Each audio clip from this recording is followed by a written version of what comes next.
যে আমরা নবম দশম শ্রেণীর বাংলা ব্যাকরণের সেই পরিচিত বইটার একেবারে মূল কিছু বিষয় নিয়ে কথা বলবো। চলুন বাংলা ভাষার একেবারে গোড়ার কথাগুলো সহজ করে জেনে নেওয়া যাক। আচ্ছা, তাহলে আজ আমরা কি জানব? চলুন এক ঝলকে দেখে নিই। আমরা শুরু করব ভাষা কি এই প্রশ্নটা দিয়ে। তারপর দেখব ভাষার নানা রকম রীতি, জানব আমাদের শব্দগুলো কোথা থেকে এসেছে, ব্যাকরণের আলোচনার মূল বিষয়গুলো কি, আর সবশেষে দেখব ভাষার সবচেয়ে ছোট একক মানে ধ্বনি আর বর্ণকে। তাহলে চলুন একদম গোড়া থেকে শুরু করা যাক।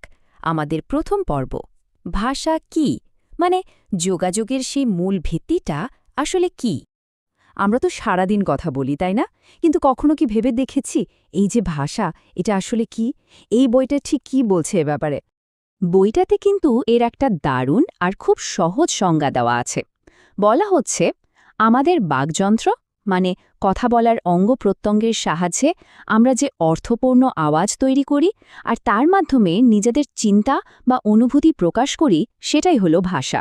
সহজ কথায় মনের ভাব প্রকাশের জন্য মুখ দিয়ে বের হওয়া অর্থপূর্ণ আওয়াজই ভাষা।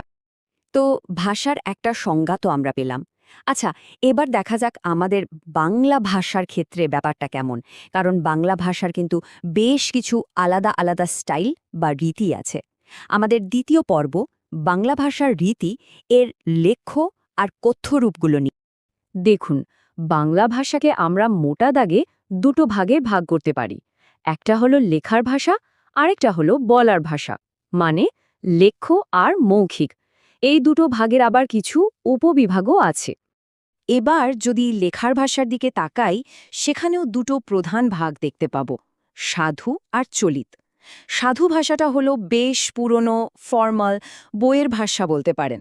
আর চলিত হলো যেটা আমরা এখন লিখি, যেটা আমাদের মুখের ভাষার অনেক কাছাকাছি। এই টেবিলটা দেখলে পার্থক্যটা আরও পরিষ্কার হয়ে যাবে। খেয়াল করে দেখুন, সাধু ভাষায় শব্দগুলো কেমন একটু লম্বা আর ভারী, তাই না? যেমন মস্তক চলিত ভাষায় হয়ে যাচ্ছে মাথা।